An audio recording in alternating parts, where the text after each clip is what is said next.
नमस्कार. नवशक्तीच्या यूट्यूब चॅनलमध्ये आपल्या सर्वांचं स्वागत. मी रविकिरण देशमुख, समूह राजकीय संपादक, फ्री प्रेस जर्नल आणि नवशक्ती.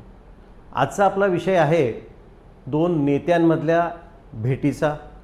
हे दोन नेते आहेत महाराष्ट्र नवनिर्माण सेनेचे सर्वेसर्वा राज ठाकरे आणि राज्याचे उपमुख्यमंत्री एकनाथ शिंदे, जे शिवसेनेचे प्रमुख पण आहेत. ते स्वतः जरी असं काही पद लावत नसले तरी जेव्हापासून त्यांनी आपले नेते उद्धव ठाकरे यांच्यापासून फारकत घेतली तेव्हापासून खरी शिवसेना अशी मान्यता मिळाल्यानंतरही तेच शिवसेना या पक्षाचे सर्वेसर्वा आहेत. हे दोन नेते काल रात्री राज ठाकरे यांच्या शिवतीर्थ या निवासस्थानी भेटले. त्यांच्यामध्ये काय चर्चा झाली असावी याची उत्सुकता अनेकांना आहे. तशा काही बातम्याही आलेल्या आहेत. साधारणपणे दोन मित्र भेटले तर लोकांना काही त्याचं नवल वाटत नाही. दोन व्यावसायिक भागीदार भेटले तरी त्याचंही काही नवल वाटत नाही. राज ठाकरे आणि एकनाथ शिंदे यांच्या भेटीचं महत्त्व यासाठी आहे की जेव्हापासून एकनाथ शिंदे यांनी उद्धव ठाकरे यांची साथ सोडली आणि आपला पक्ष त्यांनी भाजपसोबत जोडला, सत्तेमध्ये सहभागी झाले, आधी मुख्यमंत्री झाले, आता गेल्या वर्षी झालेल्या विधानसभा निवडणुकीनंतर ते उपमुख्यमंत्री झाले. पण या संपूर्ण कालावधीमध्ये राज ठाकरे यांच्याशी त्यांचं फार सख्य आहे. उद्धव ठाकरे यांच्याशी बिनसल्यामुळं राज ठाकरे त्यांचे मित्र झाले. मराठीत एक म्हण आहे, शत्रूचा शत्रू तो आपला मित्र. उद्धव ठाकरे आणि राज ठाकरे यांचं अजिबात पटत नाही म्हणूनच तर राज ठाकरेंनी स्वतंत्र पक्ष काढला. पण एकनाथ शिंदे आणि राज ठाकरे यांचं सख्य जुळलं आहे, त्यांची मैत्री झाली आहे, त्यांच्यामध्ये फार सुसंवाद आहे. उद्धव ठाकरे यांच्यापासून दुरावलेला मतदार आपल्याकडे कसा खेचायचा याची काही व्यूहरचना आहे, असं काही नियोजन आहे आणि दोघांमध्ये सुसंवाद आहे असं काही दिसलेलं नाही. उलट राज ठाकरे नेहमी त्यांच्यासाठी तिरकसपणे बोलत राहिले. मागे तर सर्वांना आठवत असेल, शिवाजी पार्कवरच्या एका सभेमध्ये राज ठाकरे म्हणाले की एकनाथ शिंदे माझ्याकडे आले, म्हणाले आपण एकत्र यायला पाहिजे. अरे एकत्र यायला पाहिजे म्हणजे काय करायला पाहिजे असा राज ठाकरे यांनी प्रश्न विचारला. दोघांमधला संवाद हा इतका तुटक आणि इतका दुराव्याचा असेल याचं प्रत्यंतर लोकांना विधानसभा निवडणुकीत आलं. राज ठाकरे यांचे चिरंजीव अमित ठाकरे यांनी त्यांच्या आयुष्यातली पहिली निवडणूक माहीम विधानसभा मतदारसंघातून लढवली. याच मतदारसंघात अमित ठाकरे यांना आपण साथ दिली पाहिजे असं भाजपाच्या सगळ्या नेत्यांनी सांगितलं. भाजपाने इथे प्रचारात भागही घेतला नाही. पण एकनाथ शिंदे यांनी ते ऐकलं नाही. त्यांचे साथीदार सदा सरवणकर यांच्यासाठी ती जागा त्यांनी मागून घेतली. महायुतीमध्ये निवडणूक लढवली. सदा सरवणकर पराभूत झाले. अमित ठाकरे हेही पराभूत झाले आणि फायदा उद्धव ठाकरे यांच्या शिवसेनेचा झाला आणि महेश सावंत तिथं आमदार झाले.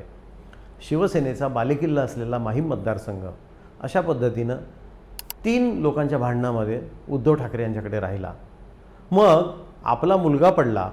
आपल्याला आयुष्यामध्ये एक वेगळी मानहानी सहन करावी लागली, कारण ज्या बड्या नेत्याला त्याचा मुलगा किंवा त्याचा राजकीय वारस निवडून आणता येत नाही त्याला बरेच बोल ऐकून घ्यावे लागतात. लोक म्हणाले की स्वतःचा मुलगा तुम्हाला निवडून आणता येत नाही. अशा वेळेला एकनाथ शिंदे आणि राज ठाकरे यांचा दुरावा प्रचंड वाढलेला असू शकतो. आपल्या मुलासाठी एकनाथ शिंदे यांनी स्वतःहून ती जागा सोडली नाही याचं कुठंतरी शल्य राज ठाकरेंच्या मनात असू शकतं. किंवा राज ठाकरे यांनी आपल्याला तशी गळही घातली नाही, औपचारिक विनंती केली नाही, आपल्याला काही महत्त्व दिलं नाही याचंही शल्य कदाचित एकनाथ शिंदे यांच्या मनात असू शकतं. हे राजकीय नेते अशा गोष्टी उघडपणे बोलून दाखवत नाहीत, कारण त्याच्यामध्ये काही वेगळेच संकेत लोकांसमोर जातात. तर काल मग ही भेट अशा पार्श्वभूमीवर होत असताना हे दोन नेते काय बरं बोलले असतील, तर साधारणपणे तर्क असा असतो, नजीकच्या काळामध्ये कोणती घडामोड अपेक्षित आहे हे पाहून अशा घडामोडी घडतात. नजीकच्या काळात मुंबईमध्ये काय घडणार आहे, तर नजीकच्या काळामध्ये मुंबई महानगरपालिकेची निवडणूक होणार आहे आणि मुंबई महानगरपालिका आणि ठाकरे हे एक समीकरण वर्षानुवर्ष मुंबईकर पाहत आलेले आहेत. आणि जे मुंबईकर लोकसभेला विधानसभेला वेगळा निर्णय घेतात ते मुंबईकर महापालिकेची निवडणूक म्हटली की वेगळा निर्णय घेतात आणि बऱ्याचदा तो उद्धव ठाकरे म्हणजेच ठाकरे परिवाराच्या समर्थनार्थ असतो.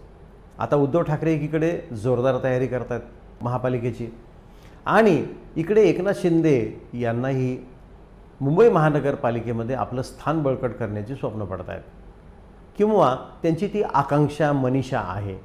आणि म्हणूनच की काय, रामटेक बंगल्यावर आठवत असेल आपल्या सर्वांना एक बैठक झाली होती.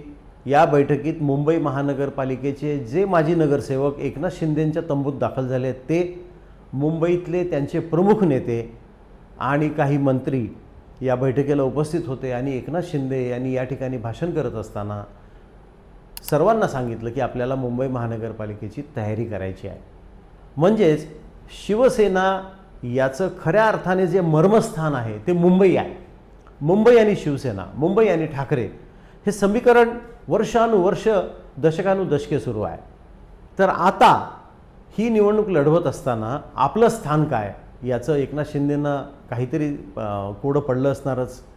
तसंच राज ठाकरे दुसऱ्या बाजूला आपापली तयारी करतायत. गुढीपाडव्याच्या सभेमध्ये त्यांनी असे संकेत दिले आहेत, कोणी सोबत येऊ अथवा ना येऊ मी माझी भूमिका घेऊन लोकांपुढे जाणार. त्यांनी काही मुद्द्यांवर भाजपावरही टीका केली, काही मुद्द्यांवर शिवसेनेलाही छेडलेला आहे आणि आपला मार्ग एकला चलो रे असेल असे संकेत दिलेले आहेत. मग आता अडचण काय होते, एकीकडे भाजपला मुंबई हवी आहे. 2017मध्ये भाजपाने प्रचंड ताकद लावली. मुंबई महानगरपालिका स्वबळावर मिळवण्यासाठी त्यांनी जंग पछाडलं, परंतु सरशी उद्धव ठाकरेंची झाली, महापौर त्यांचाच झाला आणि आम्ही पहारेकऱ्याच्या भूमिकेत जाऊ असं देवेंद्र फडणवीस यांनी जाहीर केलं होतं त्यावेळी. आज भाजपला मुंबई स्वतंत्रपणे स्वतःच्या ताब्यात हवी आहे आणि का नको. कुठल्याही राजकीय पक्षाची ती महत्त्वाकांक्षा असू शकते. मुंबई महानगरपालिकेचं बजेट या देशातल्या किमान 6 ते 7 राज्यांपेक्षा मोठं आहे. 70-80 हजार कोटी 90,000 कोटीच्या गोष्टी करतो आपण. काही राज्यांचं बजेटसुद्धा एवढं नाही, विशेषतः उत्तर पूर्वेकडील काही राज्यांचं. आणि मुंबईची ताकद अफाट आहे. देशाचं आर्थिक शक्ती केंद्र आहे. कॉर्पोरेट वर्ल्डमध्ये त्याचं मोठं स्थान आहे, आंतरराष्ट्रीय ओळख आहे. तर मुंबईवर वर्चस्व कोणाला नको असतं. अशी मुंबई आपल्या ताब्यात हवी असं भाजपला वाटतं आणि त्यासाठी त्यांना एकनाथ शिंदे यांनी इथे फारशी ढवळाढवळ करू नये असं वाटत असेल तर त्यात गैर नाही.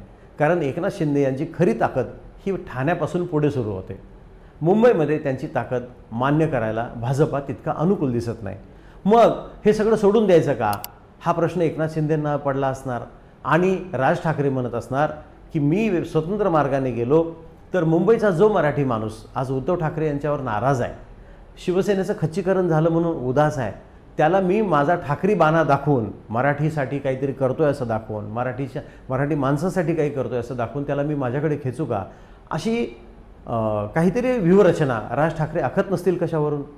म्हणूनच बहुधा एकनाथ शिंदे यांनी हे टाळलं आणि त्यांनी असा निर्णय घेतला की आपण राज ठाकरे यांना भेटावं आणि राज ठाकरे यांना विचारावं की महापालिकेसाठी आपण काय करताय आणि कुठे आपण एकत्र येऊ शकतो का, आपल्यामध्ये काही सुसंवाद घडू शकतो का, आणि भविष्यामध्ये जर वेळ आली तर आपण दोघे समझोता करून एकत्रितपणे निवडणूक लढवून एकमेकांची ताकद वाढवण्यासाठी, खच्चीकरण न होण्यासाठी करू शकतो का, असं या दोघांना वाटलं. दोघांना म्हणजे एकनाथ शिंदेंना प्रकर्षाने वाटलं तर नसेल ना, असं म्हणायला जागा आहे. आणि तसंच बहुधा झालं. अलीकडे त्यांच्यामध्ये फारसा सुसंवाद नसताना एकनाथ शिंदे तिथे गेले. डिनर डिप्लोमसी म्हणतात त्याला, ती तशी केली त्यांनी. रात्रीचं भोजन एकत्र घेतलं. त्यावेळेला काही मोजके इतर नेतेही उपस्थित होते. या चर्चेत काय ठरलं आहे हे ना एकनाथ शिंदे तात्काळ सांगतील ना राज ठाकरे सांगतील, कारण त्या दोघांचेही तसा काही स्वभाव नाही. एकनाथ शिंदे फार कमी बोलतात, सूचक बोलतात. तसंच राज ठाकरे जाहीर सभेमध्ये जे उघडपणे बोलतात ते एरवी फारसं बोलत नाहीत. त्यामुळं दोघांमध्ये महानगरपालिकेच्या निवडणुकीला सामोरं जात असताना नेमकं काय समझोता करावा याविषयी चर्चा झाली असेल तर ते समजण्यासाठी आपल्याला काही काळ प्रतीक्षा करावी लागेल. पण एक मात्र नक्की की या दोन पक्षांना असं वाटतंय की मुंबईमध्ये राजकीय ताकद आपली दाखवली पाहिजे. आता या दोघांच्या बैठकीनंतर भाजपाची काय प्रतिक्रिया असेल हे पाहणं मजेशीर आहे. किंबहुना एकनाथ शिंदे एकट्याच्या बळावर तिथे गेले असतील असं म्हणता येत नाही, कारण काही दिवसांपूर्वी त्यांनी अमित शहांची भेट घेतलेली आहे. अमित शहा कोणी काही म्हणो, महाराष्ट्रातल्या राजकीय घडामोडींवर प्रचंड बारकाईने त्यांचा अभ्यास आहे. बरीचशी सूत्रं ते हलवत असतात.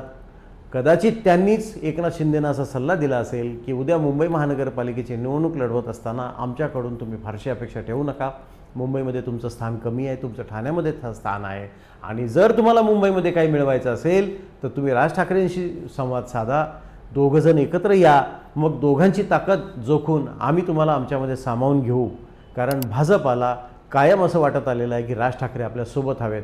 मुंबईमध्ये एक ठाकरे आपल्यासोबत हवा असं भाजपनी मनोमन मान्य केलेलं आहे. राज ठाकरेंना ते नाराज करू इच्छित नाहीत. भलेही राज ठाकरेंनी कुंभमेळ्याच्या निमित्ताने भरपूर टीका केलेली आहे. पाणी कसं होतं, प्रदूषण कसं होतं, सगळं असतानासुद्धा भाजपने त्यांच्यावर आक्रमण केलेलं नाही. म्हणजेच मुंबईमध्ये ठाकरे हवेच ह्या एका सूत्राभोवती सगळं चाललेलं आहे. आणि एकनाथ शिंदेंना बहुधा त्यांच्यासोबत सुसंवाद साधा, तुम्ही एकत्र या, म्हणजे आपण महापालिकेला सामोरं जात असताना भाजपचा एक विशिष्ट असा मतदारवर्ग समोर ठेवून भाजपा जागा लढेल.